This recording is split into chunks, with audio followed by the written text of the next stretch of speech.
Los invito a comenzar este momento rezándole a la Virgen en el nombre del Padre, del Hijo y del Espíritu Santo. Amén. Dios te salve María, llena eres de gracia, el Señor es contigo. Bendita tú eres entre todas las mujeres y bendito es el fruto de tu vientre Jesús. Santa María, Madre de Dios, ruega por nosotros pecadores, ahora y en la hora de nuestra muerte. Amén. Gloria al Padre, al Hijo y al Espíritu Santo.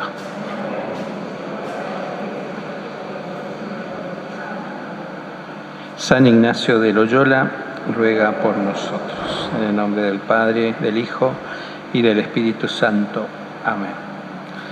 Bueno, como recién les decía el Padre Paco, estas charlitas de discernimiento conmemorativas a estos 10 años del pontificado del Papa Francisco nos aportan algunos elementos, algunas herramientas que pueden llevarnos también a nuestra vida de fe.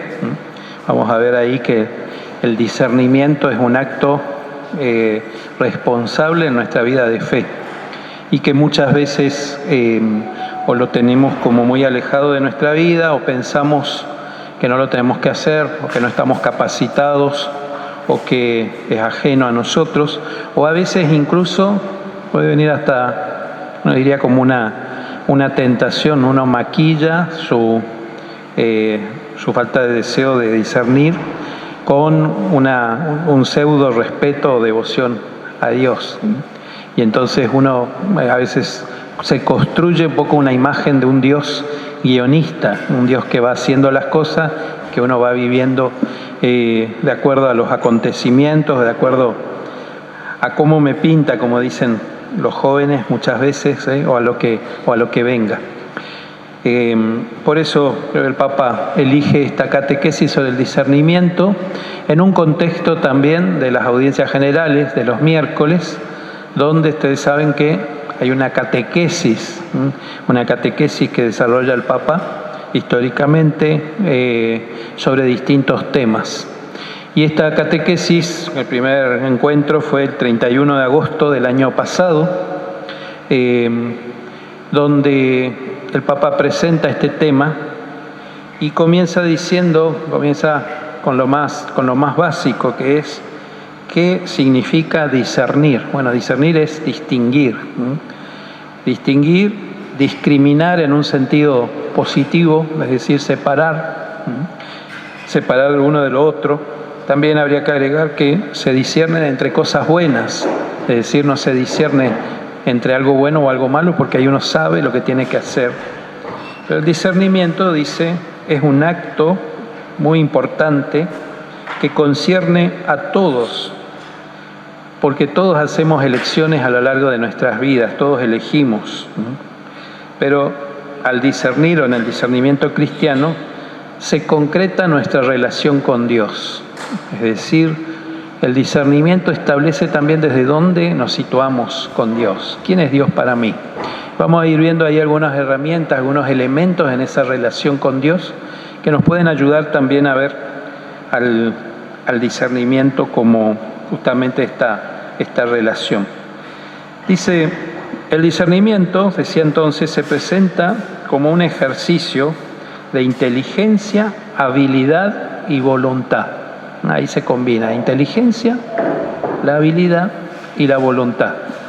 Inteligencia justamente para asumir el discernimiento. Acá nadie puede decir, yo soy cortito, no puedo, no. Entran también como una de las potencias de nuestra persona, la inteligencia para saber leer, diríamos, los signos de los tiempos. La habilidad, que es de lo que vamos por ahí a dar algunas herramientas hoy y después también en los sucesivos miércoles algunos elementos para la habilidad, y la voluntad de querer discernir, porque el discernimiento no se hace por obligación, ni se hace como un rito, sino se hace abierto. El discernimiento se abre, tiene que abrirse a la voluntad de Dios. Por eso también en otro momento va a aparecer el discernimiento personal, el discernimiento comunitario. En todos ellos es la búsqueda de la voluntad de Dios. Y en esta primer catequesis el Papa va a tomar una cita del Evangelio conocida, la cita de Mateo capítulo 13, 44 al 48, Mateo 13 del 44 al 48, donde aparecen tres parábolas breves de Jesús, donde aparecen más unas parábolas que son más un ejemplo de la vida cotidiana. Las Biblias lo suelen titular como la parábola de la perla, la red y la perla, la red y el tesoro. O el tesoro, la perla y la red. Son aquellas donde dice: el reino de los cielos se parece a aquel hombre que está trabajando en el campo y de golpe encuentra un tesoro. Dice, va y vende todo lo que tiene y compra el campo.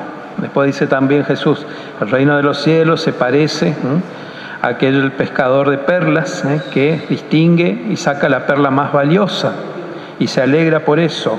O la red, dice, también se parece a los pescadores cuando sacan los pescados malos y se quedan con lo mejor. El reino de los cielos es siempre optar por lo mejor para mí. O dicho de otro modo, lo que más me conduce a ese encuentro con Dios, a cumplir esa voluntad de Dios en mi vida. Como ven, en estos casos no se trata de elegir entre algo bueno y algo malo, sino entre cosas buenas. Y el Papa toma este ejemplo porque dice: Jesús toma ejemplos de la vida cotidiana como animándonos también al discernimiento. Jesús toma para decirnos, para ofrecernos esta posibilidad de ver esta relación con Dios desde la vida cotidiana, desde las opciones que hacemos cada uno de nosotros. El reino de los cielos, a veces lo situamos como el paraíso, el premio. En realidad el reino de los cielos es la voluntad de Dios en mi vida. La voluntad de Dios, encontrar la voluntad de Dios en mi vida, pues vamos a ver otro elemento característico también, donde se juega, donde soy capaz o donde quiero jugarme la vida. Para eso entonces necesito, como decíamos, inteligencia, habilidad y voluntad. Y la decisión, para esto necesito también o discernir, es asumir una decisión personal que es indelegable. Y en esto el Papa va a repetir no solamente en esta audiencia, sino en otras. El discernimiento hace que yo asuma mi libertad, el peso de mi libertad. Es decir, Dios me creó con libertad y respeta mi libertad. ¿Y por qué dice que el discernimiento no es algo que uno pueda delegar en otros? Bueno, porque es algo que se da constantemente en nuestra vida eclesial o comunitaria. Todavía hay mucha gente que se acerca al confesor, al asesor espiritual, al acompañante, a preguntar qué tengo que hacer. ¿Me tengo que casar o no me tengo que casar con este? ¿Tengo que irme o no tengo que cambiar de trabajo o me tengo que quedar? Y quiere que el otro decida, ¿no? El discernimiento no está, dice por ahí el Papa, que yo no pida consejos. Por supuesto que puedo pedir el parecer de otros. Y signo de buen discernimiento es confrontar con otros, poder decir: mira, siento que tengo ganas de hacer esto, siento que esto me va a ayudar más, pero no sé bien, vos qué me decís. Pero todo lo que venga de afuera son consejos. El que discierne es la persona, la persona. Entonces yo no puedo delegar esta facultad. Al hacerlo estoy renunciando. Y hay una actitud ahí que uno la puede maquillar un poquito de piedad, o decir, bueno, que el Señor decida, o que el Padre decida, que la hermanita decida, que mi mamá decida, mi papá decida, mi hermano mayor. Y lo que hace es también, bueno, no asumir después las consecuencias, o en todo caso, cuando uno se equivoca, decir, bueno, la culpa es del otro, ¿no?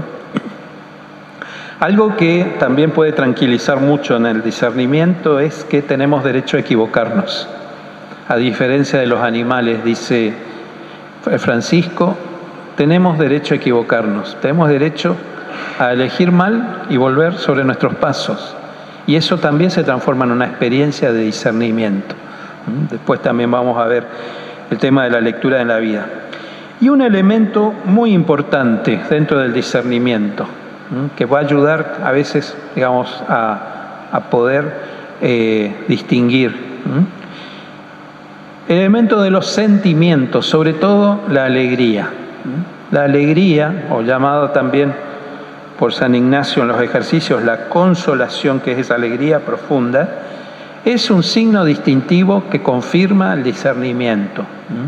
Algunos ejemplos, dice, en el Evangelio aparecen estos signos de alegría como una alegría distinta a otras.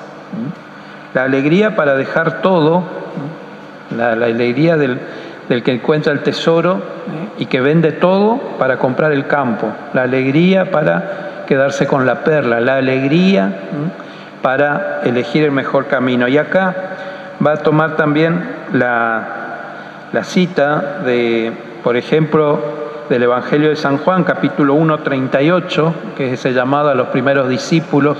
¿Recuerdan cuando está Juan el Bautista con 2 discípulos que le dice, ese es el Cordero de Dios, se ponen a seguirlo a Jesús? Jesús les dice, ¿qué buscan? ¿Dónde vives? Y le dicen, vengan y lo verán. Y acá no dice, fueron y estuvieron felices, pero hay signos que nos confirman que acá hubo alegría, y la alegría está dada en la memoria, muchos años después, porque esto no se escribió al día después de ese encuentro, se escribió varias décadas después, por lo menos 30 o 40 años después. Ellos se acordaron que fueron, vieron dónde vivía, se quedaron con Jesús, era alrededor de las 4 de la tarde y se quedaron hasta el final del día. Uno no se puede acordar de esos detalles si no los vive con alegría. Y esa alegría transforma la vida de estos hombres, al punto que se transforman en discípulos y en apóstoles.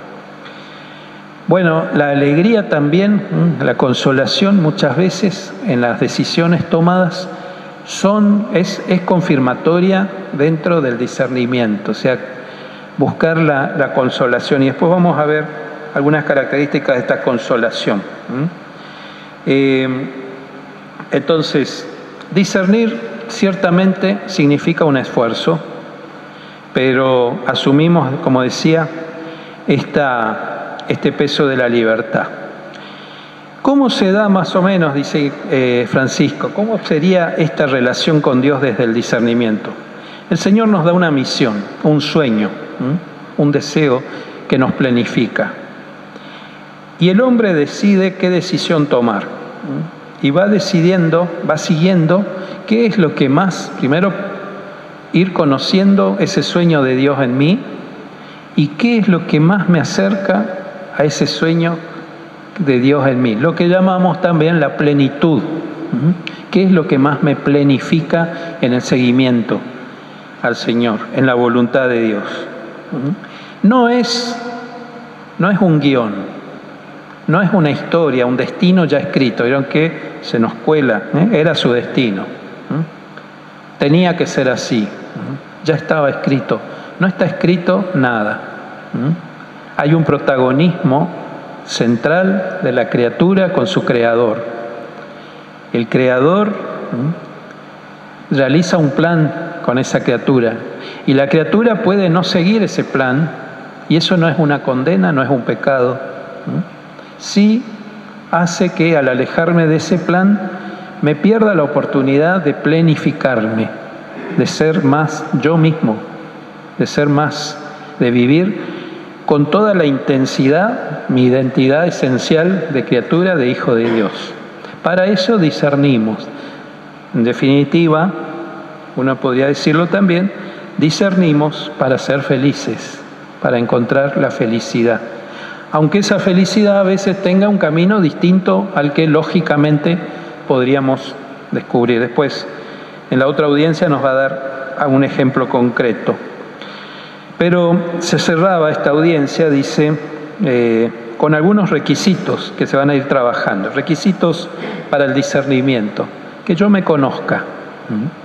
Está bien, me puede llevar la vida a conocerme, pero que no pierda la oportunidad de aprovechar todas las herramientas que tengo para conocerme para conocerme en mis distintas realidades, incluso las veces en que me equivoco, como esto que decíamos, tenemos derecho a equivocarnos. Bueno, tratar de leer también las experiencias donde nos va bien y las experiencias donde me va mal, para poder ver cómo soy, cómo reacciono frente a determinadas situaciones, qué me gusta, qué es lo que me atrae, qué me da rechazo, por qué, qué hay en mí. A veces puedo ver también cosas de mi historia personal. No quiere decir que yo, para hacer el discernimiento, tenga que tener un autoconocimiento absoluto. Ninguno de nosotros lo tiene y nos lleva toda una vida a terminar de conocernos. Pero sí que yo me conozca en lo esencial, que conozca. Quizás también, acá no lo dice Francisco, lo digo yo, pueda ayudarme lo que los padres, los primeros padres de la Iglesia llamaban los pecados capitales, que no son pecados y no hay que confesarlos, son tendencias, pero que son ayudas para descubrir muchas veces por dónde yo tengo un poco caído el muro de mi vida personal. Esos 7 pecados, algunos dicen que son 8, que son tendencias que muchas veces están ligadas a mi historia, a mi infancia, muchas veces, la mayoría de ellos, que no son 7, ninguno tiene los 7 pecados, hay que quedarse tranquilo. Es 1, 2, 3 de esos pecados, o esas tendencias, que son como capital, viene de capitas, de cabeza, ¿no? de centro, de raíz, y desde donde muchas veces surgen. Entonces a veces uno se conoce, comienza a conocerse por dónde me viene. Por ejemplo, a veces uno le da vergüenza ir a confesar siempre el mismo pecado, va cambiando de cura porque dice, me va a retar porque siempre le vengo a contar lo mismo. Bueno, muchas veces la reiteración en mis pecados me ayuda a conocer mis tendencias. ¿De dónde me viene esta tendencia? A veces puedo sumar algunas herramientas de autoconocimiento para descubrir algunas cosas de mi infancia, pero más allá de la historia me ayuda a ver cómo voy a enfrentar esta tendencia. También a enfrentar mis tendencias positivas, porque pueden haber cosas que me gustan, que yo las estoy dejando de lado, y eso también forma parte de mi autoconocimiento. Y por ahí también se me puede meter la voz de Dios.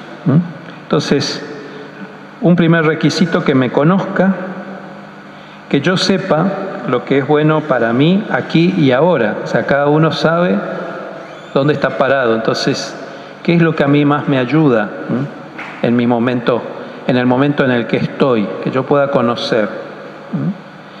También, sobre todo, dice que yo tenga una relación filial con Dios, es decir, una relación, como dice Ignacio en los ejercicios, que yo pueda hablar con Dios de amigo a amigo, de criatura a creador, de padre a hijo, de hijo a padre, una relación cercana. Yo no puedo discernir con un Dios lejano, con un Dios juez, con un Dios castigador, con un Dios exigente, con un Dios con el que no me relaciono, con un Dios con el que no hablo por temor. Significa amor y madurez en mi relación con Dios. Entonces, requisitos, estos primeros requisitos: que me conozca, que sepa lo que es bueno para mí aquí y ahora, y sobre todo que tenga una relación filial con Dios. Esto formaba parte de la catequesis de ese 31 de agosto. A la semana siguiente, Ignacio va a desarrollar esto y nos va a presentar el 7 de septiembre del año pasado como un ejemplo que es prácticamente un tópico, un ilustrativo del discernimiento, la vida de Ignacio de Loyola. San Ignacio de Loyola, ustedes saben, no digo brevemente para no aburrir a los que ya saben.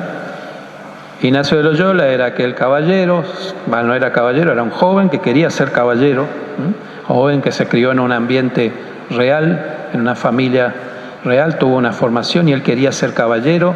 El título de caballero se ganaba en el campo de batalla, no se estudiaba, no se hacía por las ciencias. Ignacio se forma para ser caballero y la oportunidad se presenta en un momento en que le dicen que tiene que ir a defender un castillo en Pamplona, un castillo que va a ser atacado por los franceses. La buena noticia es que él va a librar ese combate, ahí va a tener la oportunidad de ser caballero. La mala noticia era que el enemigo lo duplicaba en hombres y en armamento, en logística. E Ignacio, con la testarudez vasca, dice: yo voy igual con mis hombres, arma un pequeño ejército, defiende el castillo, le va muy mal, sale al campo de batalla, es herido por una bala de cañón que le atraviesa las piernas, lo deja tendido en el campo de batalla. Hay que luchar primero por salvarle la vida, después por salvarle las piernas, y esto le supone un periodo de larga convalecencia.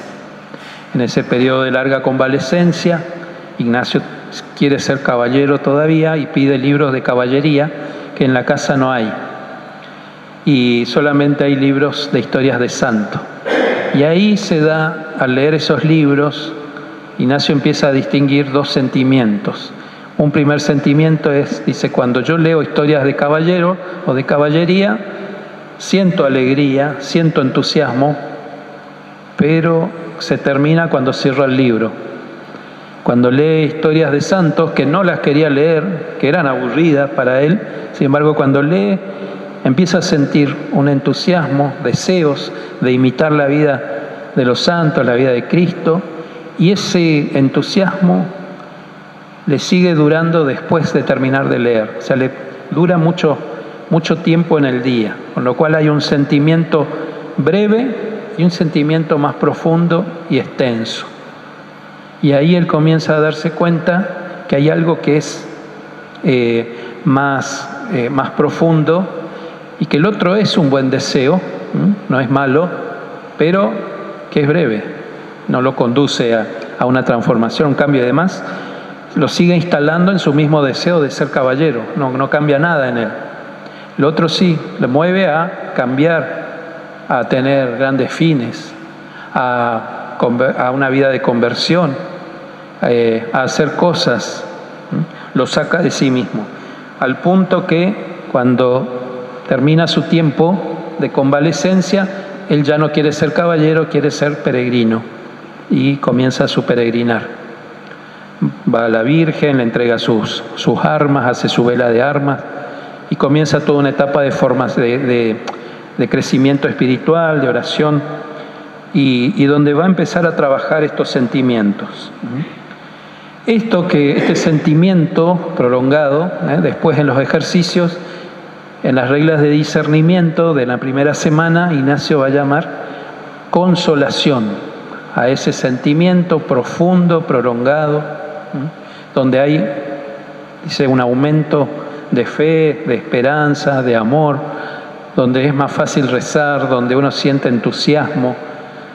Son momentos que todos atravesamos en distintos momentos de nuestra vida. Y el sentimiento opuesto es el de la desolación, que su nombre ya lo dice, es sin sol, sin luz, en la oscuridad. Los místicos también llaman a esto la noche oscura, cuando es muy prolongada, ¿no? Pero a veces pueden ser momentos breves en el día donde no siento nada, donde no tengo ganas de rezar, donde todo lo que hago me cuesta, y donde me siento como alejado de Dios.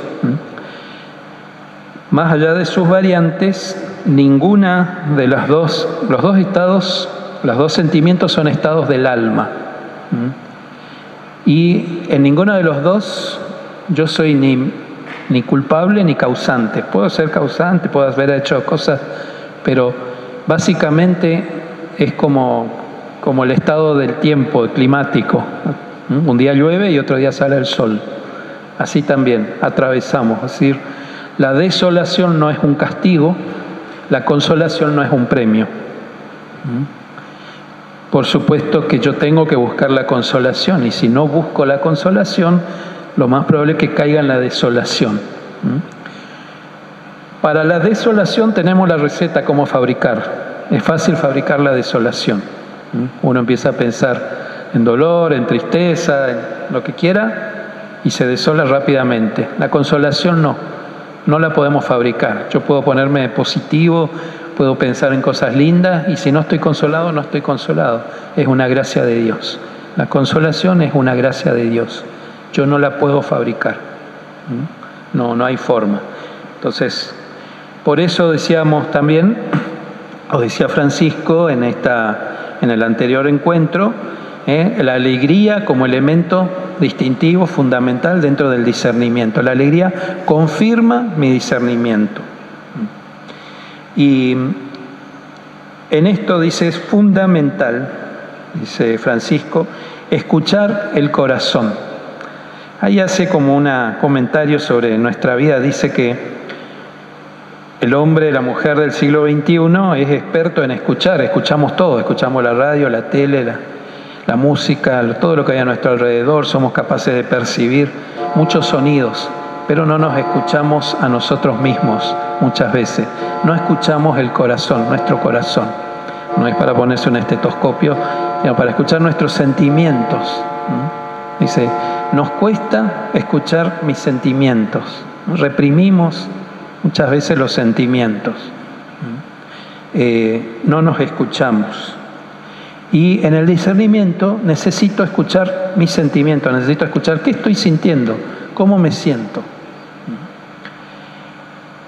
Dicho también de otro modo, Dios trabaja a través de estos sentimientos, de mis sentimientos. Y acá usa un ejemplo también cotidiano, dice, nosotros tenemos en nuestra vida normal, estamos tratando de independizarnos, pero todos tenemos contraseñas, estamos llenos de contraseñas para todo. Dice, a veces nuestra contraseña del corazón la tiene el enemigo y nosotros no la usamos.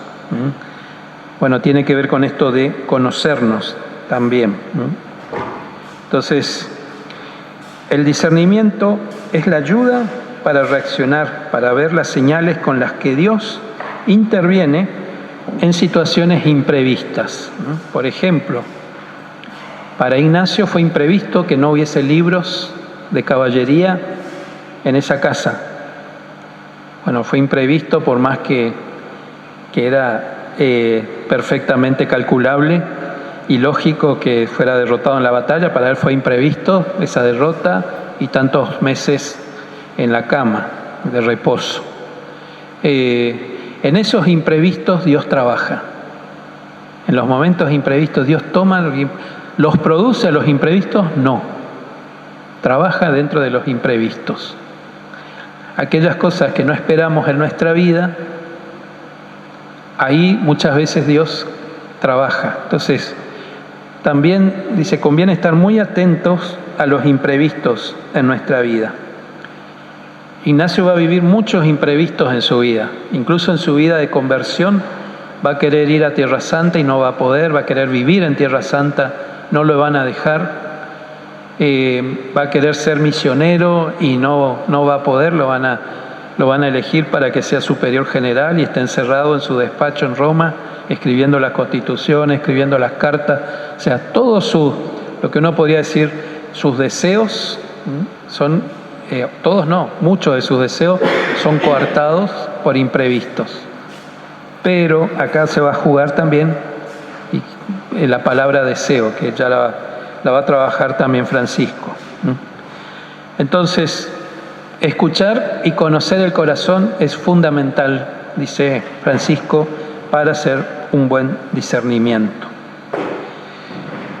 Bueno, el 28 de septiembre, Francisco empieza a trabajar los elementos del discernimiento. Y entonces, otros elementos que habíamos nombrado, aquí trabajó, el 28 de septiembre, trabajó sobre esto de la familiaridad con Dios. Familiaridad con Dios, por supuesto, a través de la oración. Hablar con confianza de amigo. Ahí va a contar una anécdota, dice, que él conoció a un religioso, un hermano probablemente, que era portero de un colegio. Dice, estaba lleno de ocupaciones todo el día. Pero dice, en los momentos que él podía, entraba a la iglesia, dice, y saludaba al Santísimo y le decía, hola, y se iba. Dice, para entrar en familiaridad con Dios no hacen falta tantas palabras, hace falta una relación de amigo, amigo, cercanía. La familiaridad con Dios no es saber mucho, conocer mucho. El mismo Jesús en el Evangelio nos dice, y en este tiempo de Cuaresma se repite varias veces, aquello de cuando ustedes recen no digan muchas palabras, como hacen los escribas y los fariseos que creen que Dios los escucha porque dicen largos discursos, sino entren a su habitación y hablen en lo secreto con el Padre que está en el cielo, y tu Padre que ve en lo secreto te escuchará, dice. O sea, Dios nos escucha cuando tenemos amistad con Él, cuando cultivamos una amistad con Él. Y las amistades, siempre el parangón de la amistad es el ejemplo de amistad que tenemos en nuestra vida corriente. O sea, con nuestros amigos, no creo que nadie tenga una amistad aburrida, llena de discursos, sino de compartir. La amistad se construye en los momentos compartidos. Y la oración, entonces, también es eso, ¿no? Esa familiaridad con Dios.